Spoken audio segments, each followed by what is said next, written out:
merci d'être la famille de Dieu ensemble et de manifester de façon tellement vivante, tellement vraie. C'est un vrai privilège de pouvoir être la famille de Dieu. J'ai ces paroles qui me trottent en tête depuis 1 ou 2 jours en me disant qu'on va se revoir physiquement. C'est des paroles du psaume qui disent « Oh, que je suis dans la joie » quand on me dit « Allons à la maison de l'Éternel ». Et je sais que la maison de l'Éternel, c'est nos cœurs. C'est pas ce lieu, c'est pas le bâtiment qui est la maison de l'Éternel. Mais ensemble, on forme une demeure pour Dieu par l'Esprit. Et aller à la maison de l'Éternel, c'est aussi se retrouver ensemble les uns les autres, d'être vulnérables les uns avec les autres, de prier ensemble les uns pour les autres, de regarder, fixer nos yeux vers Dieu.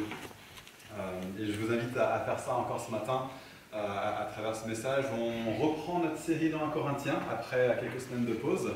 On a reçu des choses extraordinaires. Je voulais vraiment dire merci. Je sais que Phébé n'est pas là, mais merci à Abby et Phébé. Et Julie aussi se repose ce matin, mais aussi, je pense publiquement, n'hésitons pas à les encourager pour les 2 ou 3 messages extraordinaires qu'ils nous ont apportés dimanche dernier. Et voilà. Et donc là, on reprend donc 1 Corinthiens 11. Vous allez voir, c'est un texte qui est pas simple. Mais le thème du message, et j'espère pouvoir montrer que c'est vraiment le cœur de ce qu'il y a dans la pensée de Paul à travers ce qu'il va dire dans 1 Corinthiens 11, versets 2 à 15, c'est qu'on est tous représentants de Dieu. Et il y a un appel qui nous est lancé en tant que personne et en tant qu'Église, alors que nous sommes tous représentants de Dieu. Mais avant de pouvoir arriver là-dessus, je me suis dit que c'est peut-être un des textes les plus difficiles à interpréter et à appliquer dans toute la Bible, 1 Corinthiens 11, versets 12 à 15. Donc je me suis dit qu'on ferait une petite formation éclair sur comment interpréter la Bible.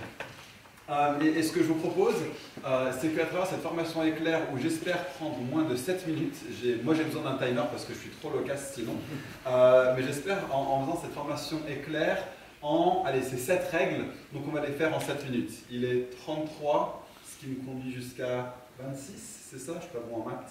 Jusqu'à 26, non, c'est rien. Donc allez, j'ai jusqu'à 26 minutes sur mon chrono pour voir 7 règles, pour savoir comment interpréter la Bible. J'espère que ça nous aidera tous quand on est en train de lire les Écritures et se dire, mais qu'est-ce que je fais avec ce texte? Qu'est-ce que ça veut dire pour moi? Et c'est pas exhaustif, on pourrait prendre, j'imagine, un module entier de cours de théologie pour traverser comment est-ce qu'on interprète la Bible, mais je vais essayer de condenser ça en 7 règles. C'est parti.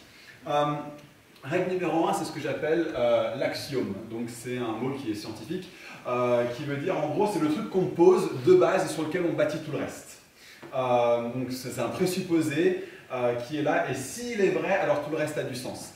L'axiome chrétien, c'est celui-ci. Lorsque elle est bien comprise, dans son contexte original, dans le sens voulu par les auteurs originaux, la Bible ne contient pas d'erreur. D'accord ? La foi chrétienne est bâtie sur ce présupposé. Ce livre, c'est la parole de Dieu. Dieu ne ment pas, Dieu ne se trompe pas, Dieu dit vrai. Règle numéro 2. C'est ce qu'on appelle la règle d'or. C'est pas seulement pour interpréter la Bible, c'est pour interpréter n'importe quel texte. Le sens premier d'un texte est ce que l'auteur original voulait que les lecteurs originaux comprennent. Ainsi, un récit qui est écrit pour être compris de façon littérale, on doit le comprendre de façon littérale. Un poème est à comprendre de façon poétique et pas de façon littérale. Donc il y a des gens qui vont dire la meilleure façon d'interpréter la Bible, c'est le littéralisme. Non, pas forcément. Si les auteurs ne veulent pas que l'on comprenne de façon littérale, quand on dit Dieu est un rocher, nous n'allons pas comprendre ce verset de façon littérale. D'accord ? Ça c'est un cas extrême, mais il y a toutes sortes de figures de style et d'usage de procédés littéraires dans la Bible. Et donc si l'auteur original ne voulait pas qu'on le comprenne de façon littérale, ne le comprenons pas de façon littérale. Par contre, si on comprend depuis la façon d'écrire qu'il voulait être compris littéralement, nous sommes soumis à la Bible et nous comprenons, nous cherchons à comprendre ce que l'auteur original voulait que les lecteurs originaux comprennent. Règle numéro 3. C'est un truc que les théologiens ont appelé l'analogie de la foi. Ce que dit l'analogie de la foi, c'est tout simplement ça, que la meilleure façon d'interpréter la Bible est de suivre la façon dont la Bible s'interprète elle-même. Si la Bible est la parole de Dieu, la Bible sait mieux que nous comment interpréter la Bible. Donc regardons comment la Bible s'interprète elle-même, comment le Nouveau Testament interprète l'Ancien Testament, particulièrement. Et en suivant l'analogie de la foi, ce qu'on découvre, c'est que la Bible elle-même établit Jésus-Christ comme le centre et comme la clé des Écritures. La Bible elle-même est profondément christocentrique. Jésus a dit dans Jean 5, verset 39, « Toutes les Écritures parlent de moi ». Et il parlait de l'Ancien Testament. Le Nouveau n'avait pas encore été écrit. « Toutes les Écritures parlent de moi ». Et il dira, quand il est en train d'expliquer l'Ancien Testament à des disciples après sa résurrection sur une route qui allait vers la ville d'Emmaüs, il leur dira, depuis Moïse et les prophètes, autrement dit tout l'Ancien Testament, il leur montrait tout ce qui le concernait. L'Ancien Testament et le Nouveau Testament parlent de Jésus. Il est le centre et la clé de voûte, la clé d'interprétation de la Bible.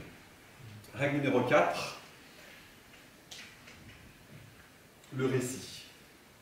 La Bible est une grande histoire.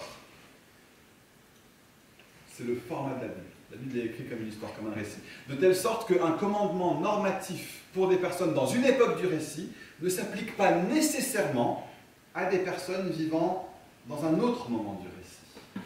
Alors comment expliquer ça? Pour ceux qui connaissent le Seigneur des Anneaux, dans le premier livre, La communauté de l'anneau, il y a Gandalf le magicien qui dans un même passage donne 2 règles très claires à 2 petits hobbits. Il leur donne un anneau et il leur dit « garde-le proche et puis va le jeter dans le Mondôme ». Première chose. Et deuxième chose, viens me retrouver au bar du Poney Fringant dans la ville de Brie. 2 règles données dans une partie du récit. On arrive à la fin du récit, dans le Retour du roi, le 3e livre, et donc Frodon et Sam, spoiler, ils sont en train de monter le mont Doom pour jeter l'anneau dedans. Imaginez qu'à ce moment-là, Sam dise à Frodon, « Maître Frodon, t'oublies, Gandalf nous a dit de le retrouver au Poney Fringant, à Brie. » Mais l'histoire est complètement passée à quelque chose d'autre. Il y a 2 commandements qui sont donnés au même moment, mais c'est très clair qu'il y en a un qui est valable pour toute l'histoire, et un autre qui n'est valable que pour une partie de l'histoire. Qu'est-ce qui a changé? Eh bien, le fait de retrouver Gandalf au Poney Fringant à Brie a déjà été accompli, a déjà été fait, au milieu de l'histoire numéro 1. De la même manière, il y a des choses qui sont données dans le contexte de l'Ancien Testament qui ont été accomplies en Jésus, et donc elles ne s'appliquent plus de la même manière pour nous aujourd'hui qu'à l'époque. Un autre exemple pour ceux qui ne sont pas trop geeks, mais qui sont plus foot. Okay, qui est plus foot que geek ici? Ok, ouais. Alors, on est sur le point d'avoir la demi-finale de la Ligue des Champions, et ça se passe en 2 matchs. Un match aller, un match retour.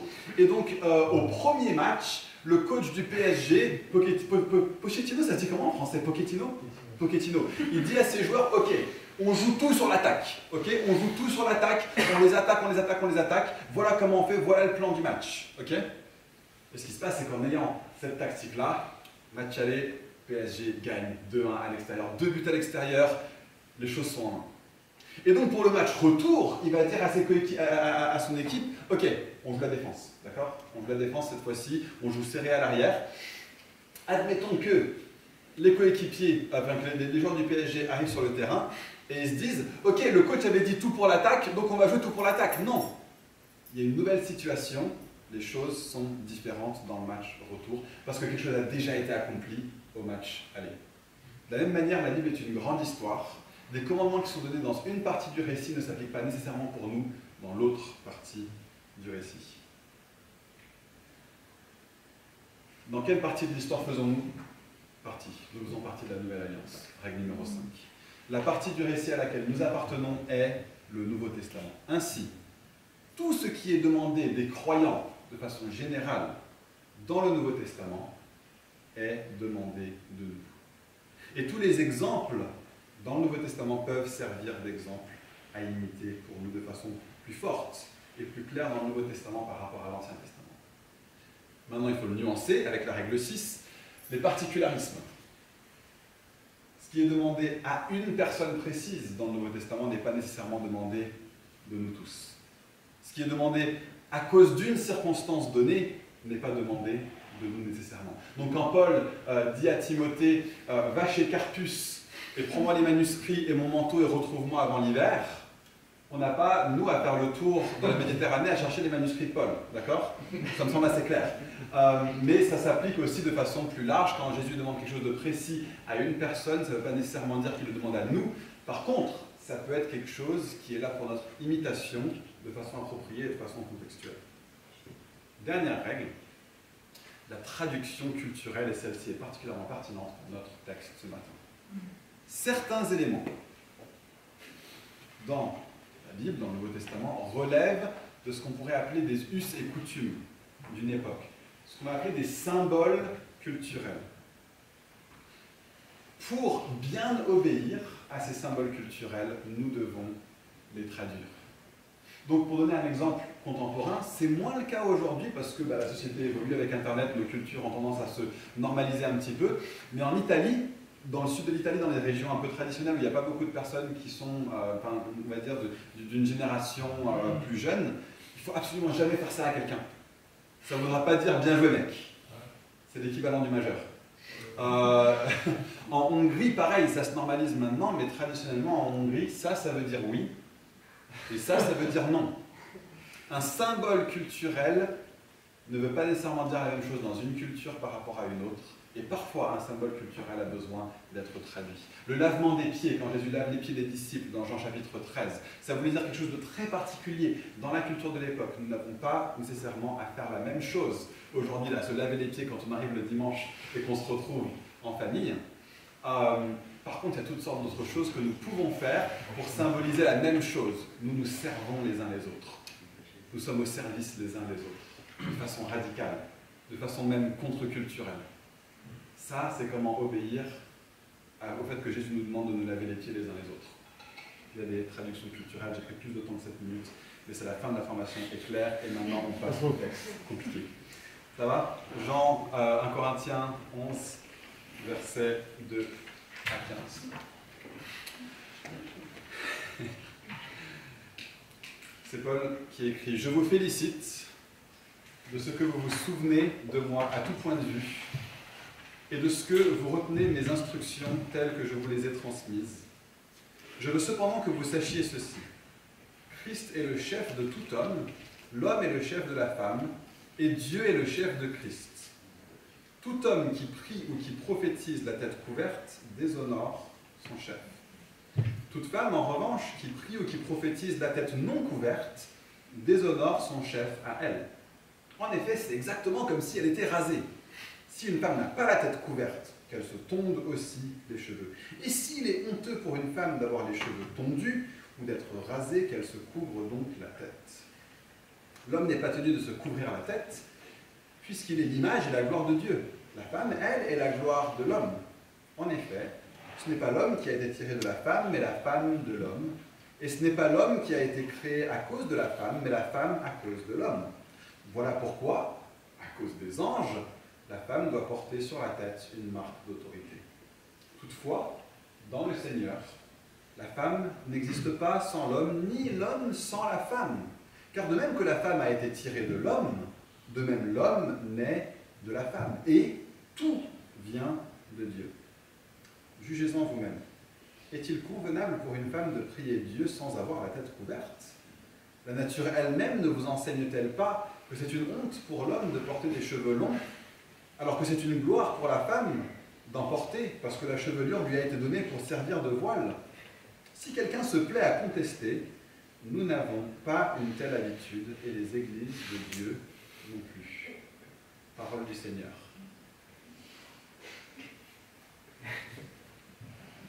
On va rigoler. Qu'est-ce qu'il va faire avec ce texte maintenant? Qu'est-ce qui se passe ici? Qu'est-ce qui se passe dans ce passage? Si on reprend nos 7 règles, 1, la Bible a raison, ce texte a raison. 2, on doit bien comprendre certaines parties complexes du texte et articuler le message ensemble. Qu'est-ce que l'auteur original voulait que les lecteurs originaux comprennent? 3°, Jésus est au centre de ce texte. 4°et 5°, ce passage se trouve dans le Nouveau Testament. On ne peut pas juste dire c'est l'Ancien Testament. Frodon et Sam ont déjà retrouvé Gandalf au poney fringant. On ne peut pas juste dire ça, c'est dans le Nouveau Testament, les amis. Et donc il nous est adressé à nous aussi. l'enseignement est d'ordre général, pas seulement donné à Timothée, d'aller trouver les manuscrits chez Carpus. Ce texte contient des symboles culturels. Qu'est-ce que ces symboles culturels veulent dire? Voilà les questions qu'on se pose devant ce passage. Alors, les deux qui posent question, entre guillemets, dans ces 7 choses, ça va être celle-ci, il me semble, la 2. Hein, on doit bien comprendre certaines choses et les articuler ensemble. Donc, quelles sont les affirmations d'ordre général et comment est-ce qu'on peut les lire les unes à la suite des autres et comprendre ce que Paul dit à travers ces choses? Et d'autre part, où sont les symboles culturels? Qu'est-ce qu'il voulait dire à l'époque et donc qu'est-ce que ça veut dire pour nous? Et j'aimerais montrer que la réponse à ces questions nous conduira à la conclusion et à l'application suivante. Gloire à Dieu, nous sommes tous des représentants de Dieu et appelés à vivre comme tels. Affirmation générale du texte. Je vais essayer de les lister slide par slide. Christ, verset 2, est le chef de tout homme, l'homme est le chef de la femme, et Dieu est le chef de Christ. Alors si on regarde à d'autres passages dans la Bible, c'est assez clair que Paul est en train de parler non pas des relations entre les hommes et les femmes de façon générale, mais des relations entre un mari et une épouse. La relation entre le mari et l'épouse, selon ce texte, est analogue de la relation entre le père et le fils. Hein? L'homme est le chef de la femme, Dieu, qui parle du père, est le chef de Christ. Or, qu'est-ce qu'on a vu là, il y a 2 semaines, quand on parlait de la Trinité? Est-ce que le Père est supérieur au Fils? C'est pour ça que la Trinité est importante quand même. Hein. La Trinité est un antidote contre le machisme, entre toutes sortes d'autres choses. Est-ce que le Père est supérieur au Fils? Non. Est-ce que l'homme est supérieur à la femme, selon l'enseignement de ce texte? Non. Par contre, est-ce que le Père a un rôle de leadership en ce qui concerne le Fils? Oui. Et donc, par analogie, est-ce qu'un mari a un rôle de leadership au sein du couple? Oui. Voilà une des choses qu'on peut retirer depuis une des affirmations générales que Paul dit dans ce texte. Autre affirmation générale. L'homme, verset 7, est l'image de Dieu. La femme, elle, est la gloire ou l'image, hein, selon les manuscrits et selon les traductions, mais dans la compréhension biblique, je pense que je l'avais dit il n'y a pas longtemps, la gloire, être l'image de Dieu, c'est être un reflet de la gloire de Dieu. Hein, quand Dieu crée l'homme à son image, il crée l'homme et la femme d'ailleurs à son image, tous les deux, hein, Genèse 1,26 et Genèse 1,27. Il crée l'homme à son image, homme et femme, il les créa pour que nous soyons un reflet de la gloire de Dieu vers le reste du monde. Ce texte nous dit que l'homme est un reflet de Dieu, l'homme est l'image de Dieu. Et la femme est un reflet de l'homme qui est un reflet de Dieu, et donc la femme aussi est un reflet de Dieu. Hein, si on met 2 miroirs comme ça, ce qui est reflété dans l'un est aussi reflété dans l'autre. Ce texte n'est pas en train de dire que la femme n'est pas l'image de Dieu, que la femme n'est pas la gloire de Dieu.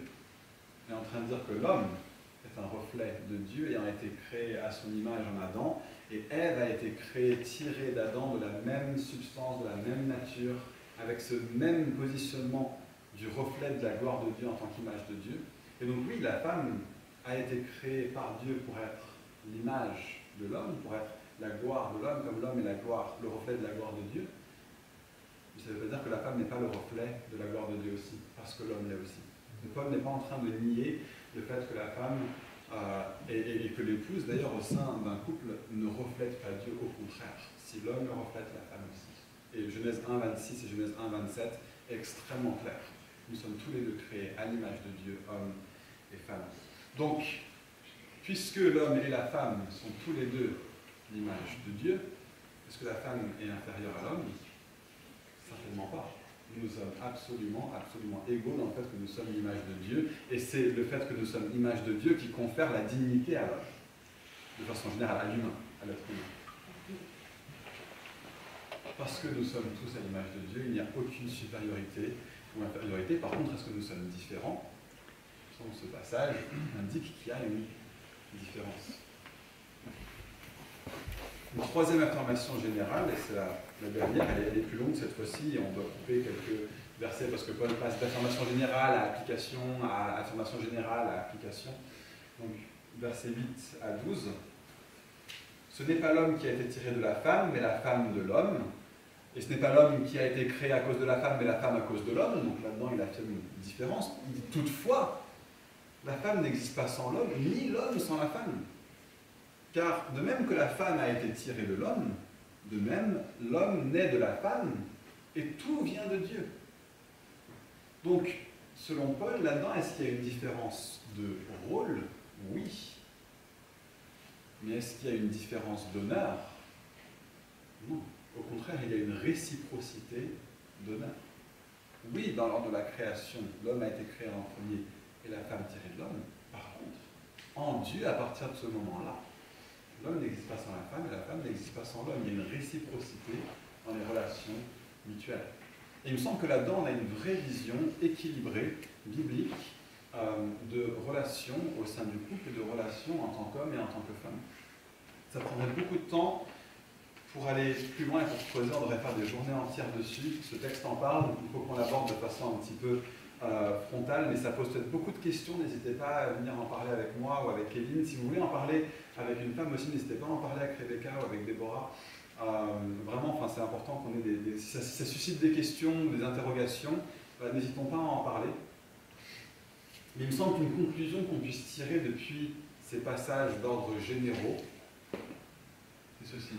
L'homme et la femme représentent tous les deux Dieu, chacun à sa manière, en tant que reflet de l'image de Dieu.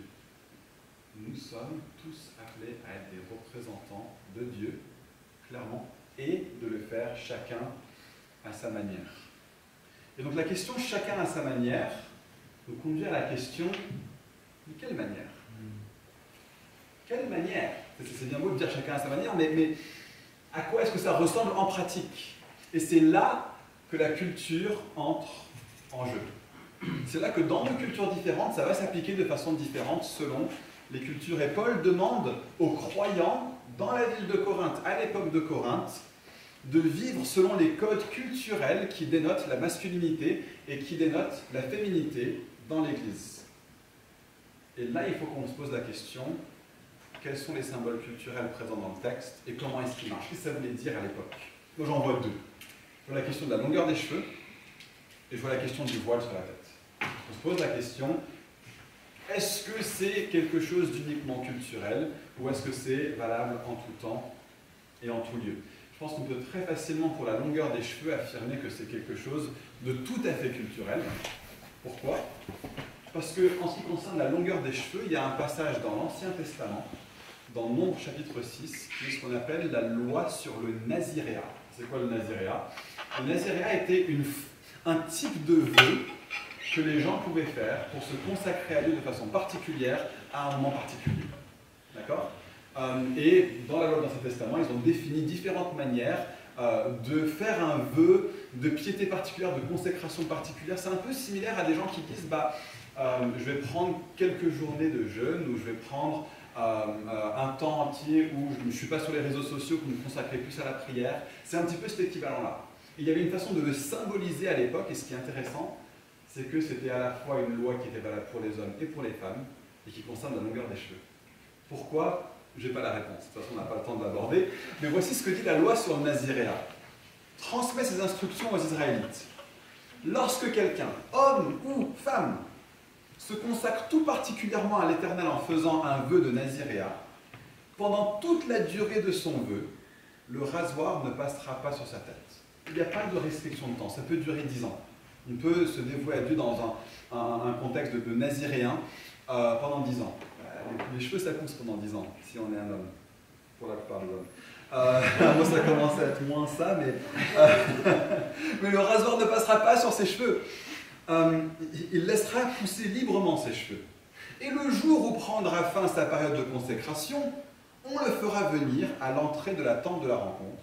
Le naziréen, homme ou femme, rasera sa tête consacrée à l'entrée de la tente de la rencontre. Il prendra les cheveux de sa tête consacrée et les mettra sur le feu qui brûle sous le sacrifice de communion. Voilà comment on faisait un jeûne de Daniel à l'époque de l'Ancien Testament, pour donner un petit exemple aujourd'hui de choses qui sont vécues dans le monde évangélique. Mais ce qui est intéressant, c'est que donc, dans cette culture-là, il n'y a aucun souci qu'un homme ait les cheveux longs ou qu'une femme ait les cheveux rasés.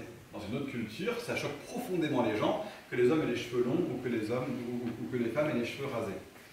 D'ailleurs, pour montrer que c'est pas quelque chose que Paul est venu annuler, Paul lui-même a fait un vœu de naziréat, et on le voit dans Acte 18, verset 18. Je ne sais pas combien de temps ça a duré, mais Paul a dû avoir les cheveux longs et puis les cheveux rasés, et on voit qu'il se rase les cheveux dans Acte 18, verset 18. Donc la question de la longueur des cheveux est une question qui est absolument culturelle. Et dans le contexte corinthien, Paul dit hey, les gars, c'est pas ok pour un gars d'avoir les cheveux longs. Et mesdames, c'est pas ok pour les dames d'avoir les cheveux courts. C'était comme ça dans le contexte corinthien à l'époque, et beaucoup d'historiens ont démontré que la question de la longueur des cheveux avait un vrai impact sur qu'est-ce que ça voulait dire de se présenter de façon masculine, de façon féminine et de façon respectable à l'époque.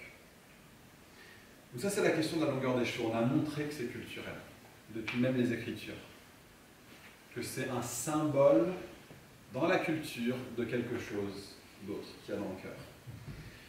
Et puis après la longueur des cheveux, il y a la question du voile.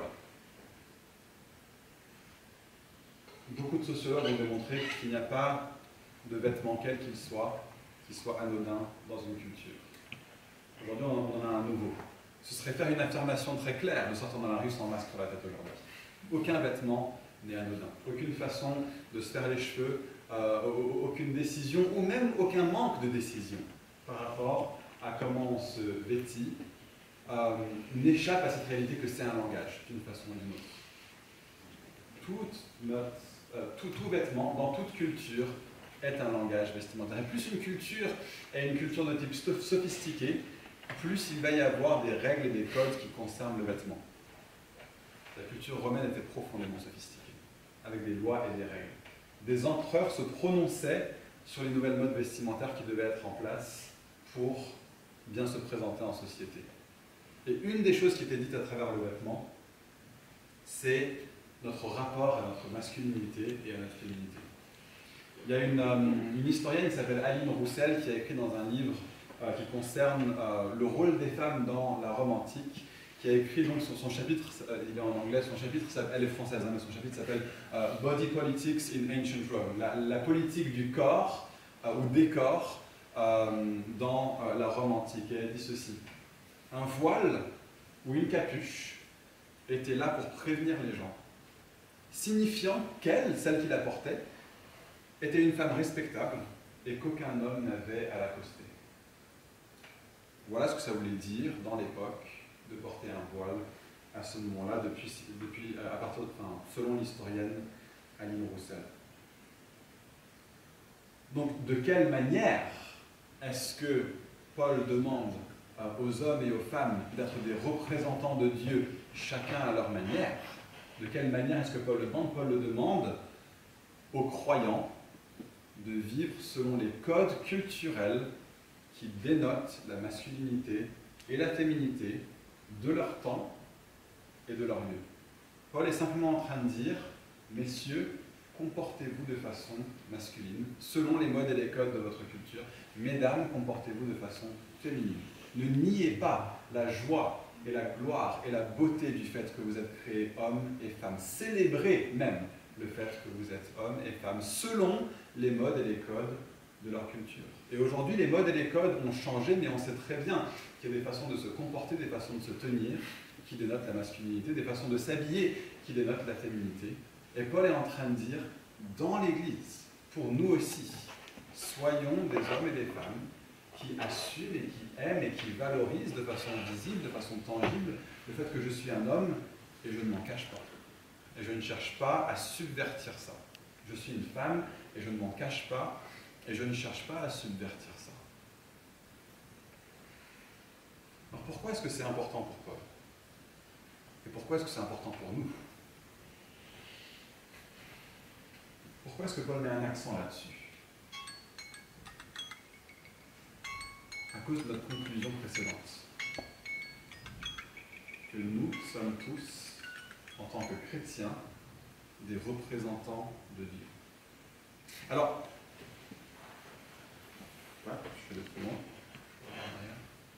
Nous sommes tous, selon ce qu'on avait vu précédemment, et je vais continuer à montrer pourquoi c'est important. Pourquoi. Alors je dois juste dire quelque chose rapidement par rapport au contexte qu'on crée en tant qu'Église et à notre culture au sein de l'Église.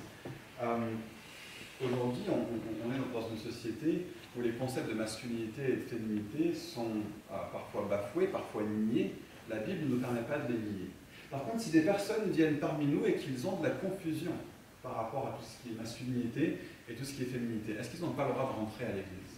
Est-ce qu'on leur dit non, non, cette Église, pas pour vous? C'est pas du tout ce que ce texte est en train de dire. L'Église est un lieu d'accueil, l'Église est un lieu d'ouverture où toute personne est invitée à venir comme elle est, au moment où elle l'est. D'accord? Il y a beaucoup de personnes qui sont en profonde confusion. Peut-être que vous-même, vous sentez qu'il y a une sorte de confusion, vous-même, par rapport à ces questions de masculinité et de féminité. Est-ce qu'on est en train de dire Fireplace n'est pas l'Église pour vous? Non, non, surtout pas.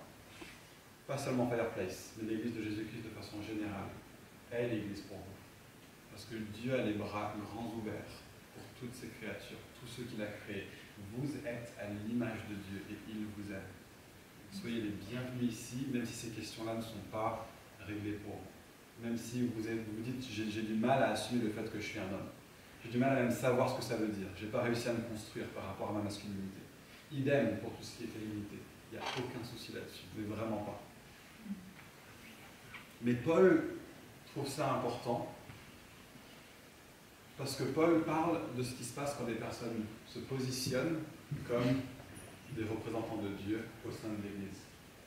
Paul parle dans ce contexte, si une femme prie à voix haute, si une femme prophétise à voix haute, lorsqu'elle fait ça, elle est en train de se positionner comme ce qu'elle est, c'est-à-dire une représentante de Dieu au sein de l'Église et pour le monde.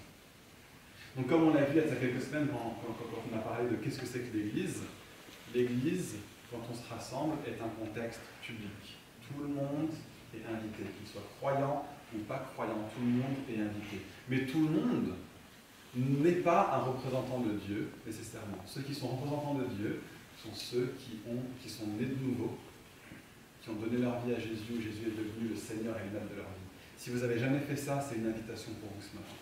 Jésus est mort sur la croix pour prendre votre péché, pour que vous puissiez être en droite relation avec Dieu et devenir, vous aussi, des représentants de Dieu sur la terre. Et donc ça concerne notre vie quotidienne.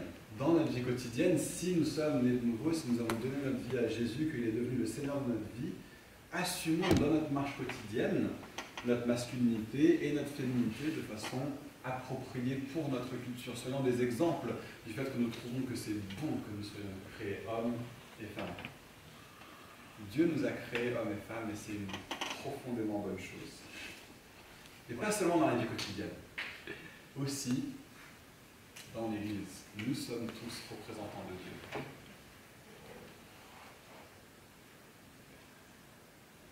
Beaucoup et très souvent dans l'Église, on a présumé que c'est les responsables qui sont particulièrement les représentants de Dieu. C'est ce qui a été dit dans l'Église catholique pendant des siècles et des siècles et des siècles. C'est les responsables qui sont les représentants de Dieu. C'est eux qui peuvent présider à la messe, c'est eux qui peuvent vous recevoir la confession de vos péchés et vous donner l'absolution de vos péchés. Mais en Christ, à travers ce qu'il a fait, nous sommes tous représentants de Dieu de façon absolument égale. Oui, certains sont appelés à avoir un rôle de leadership, de responsabilité, pour aider à conduire l'Église, pour enseigner. Ça ne fait pas de moi ni de Kélinou des personnes qui sont plus représentants de Dieu que qui sont d'autres dans l'Église. Nous sommes tous appelés à Fireplace, à être des représentants de Dieu dans notre vie quotidienne et aussi lorsqu'on se rassemble. Lorsqu'on se rassemble, nous venons tous de façon égale comme des représentants de Dieu pour les autres. Et donc, selon Paul, dans ce passage, quand il parle de lorsqu'une femme prie, lorsqu'une femme prophétise, pourquoi est-ce que c'est important pour Paul de dire comment on fait? Parce que nous sommes en train d'être des représentants de Dieu. Et donc ce texte, en fait, est en train de nous appeler, en train de nous mettre au défi, en train de nous dire, Paul te considère comme un représentant de Dieu. Paul te considère comme une représentante de Dieu. Nous venons à l'Église tous pour construire ensemble, pour collaborer ensemble, pour bâtir ensemble. Lorsqu'on a des personnes qui sont devant avec un micro, avec un caron, avec une guitare pour conduire la louange, c'est pas parce qu'ils sont plus représentants de Dieu que le reste d'entre nous. La louange n'est pas conduite par les conducteurs de louange. La louange est conduite par le Saint-Esprit. Or, comment est-ce que le Saint-Esprit conduit la louange? Lorsque vous vous rassemblerez, l'un aura, l'autre aura, l'autre encore aura. Une langue, une interprétation de langue, une parole prophétique, un encouragement, une parole de sagesse, une parole de connaissance. Lorsque nous nous rassemblons, venons tous, comme des hommes et des femmes, qui sont représentants de Dieu, non seulement pour les autres membres de l'Église, mais aussi pour ceux qui viennent à nos rassemblements qui ne font pas encore partie de l'Église. Nous avons la joie de tous être des représentants de Dieu. Amen. C'est pas beau ça? Alors, en fait, il est en train de nous enseigner quelque chose d'extraordinaire, ce texte. Il est en train de nous enseigner que nous sommes appelés à représenter le Seigneur lui-même sur la terre. Et donc c'est un appel pour nous lorsque nous vivons nos semaines. Peut-être que vous allez recevoir quelque chose dans la prière pendant la semaine. Et alors que vous avez reçu quelque chose, alors que vous priez ou que vous lisez la Bible, posez-vous la question, est-ce que c'est seulement pour moi? Ou est-ce que c'est aussi peut-être pour le reste de l'Église? Venons les dimanches matins ayant parfois déjà reçu des choses de la part de Dieu et allez voir la personne qui préside. Dis-lui, je pense que j'ai reçu un truc cette semaine alors que j'étais dans Éphésiens 5 et puis Dieu m'a parlé, j'aimerais bien l'apporter ce matin, est-ce que je peux? Parce que vous êtes représentant de Dieu. Peut-être que vous allez être dans la prière et vous allez avoir une image et vous allez avoir l'impression que c'est pour toute l'Église. N'hésitez pas à le partager. Peut-être que vous allez être là le matin et puis pendant la louange, il y a une sorte de prière qui vient en vous. Partagez-le s'il vous plaît. Parce que nous conduisons tous ensemble la louange de Dieu, parce que nous sommes tous représentants de Dieu les uns les autres. Bon, je ne vais pas fait passer mes slides, mais en gros mes slides redisent ce que je viens de dire. Nous représentons Dieu au moins en priant et en prophétisant publiquement et à voix haute. Entrons tous là-dedans. Nous le faisons parce qu'il n'y a pas qu'un seul conducteur de louange dans l'Église. Nous venons tous comme des conducteurs de louange. Si vous êtes en Christ, vous êtes légitime pour représenter Dieu. Amen. Est-ce que je peux entendre un vrai amen?